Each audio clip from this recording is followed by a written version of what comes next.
আসসালামু আলাইকুম ওয়া রাহমাতুল্লাহি ওয়া বারাকাতুহু। সম্মানিত উপস্থিতি, কাছে এবং দূরে, দেশে এবং বিদেশে যে যেখান থেকে আমাকে দেখতে পাচ্ছেন সকলকে জানাচ্ছি আন্তরিক ধন্যবাদ।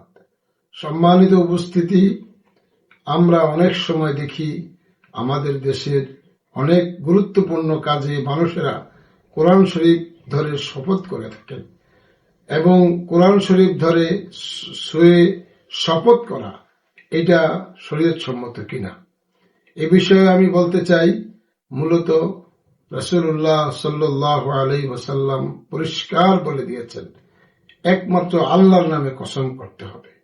আল্লাহর নাম ছাড়া অন্য কোন নামে শপথ করলে, কসম করলে সেই শপথ অনুষ্ঠিত হয় না, বৈধ হয় না। এবং আল্লাহর নাম ছাড়া অন্য কোন নামে যদি কেউ কসম করে, শপথ করে, আর সেই শপথ ভঙ্গ করে, তার জন্য কোনো কাফফারাও দিতে হয় না। একমাত্র আল্লাহ তাআলার নামে যদি কেউ কসম বা শপথ করে, তাহলে তা ভঙ্গ করলে তাকে নিয়ম অনুযায়ী কাফফারা দেয়া লাগে। সম্মানিত উপস্থিতি, যদি কেউ আল্লাহর নামে শপথ করে এবং হাত দিয়ে কোরআন শরীফ ছোঁয়, হাত কোরআন শরীফ লাগিয়ে করে, তাহলে এতে কোনো অসুবিধা নেই। হইতে পারে বরকতের জন্য কোরআনে কারিমে হাত লাগিয়ে শপথ করতে পারে।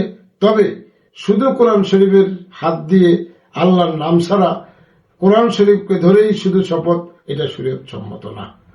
এই জন্য আমরা তাছাড়া অনেক ক্ষেত্রে দেখা যায় ছেলে এবং মেয়েরা অবৈধ সম্পর্ক রক্ষা করার জন্য আল্লাহর কোরআনকে ব্যবহার করার চেষ্টা করে এবং কোরআন শরীফ ধরে শপথ করে, পরবর্তীকালে এটাকে শপথ মনে করে তারা অনেক খারাপ কাজে লিপ্ত হয়। আল্লাহ তাআলা আমাদেরকে বুঝার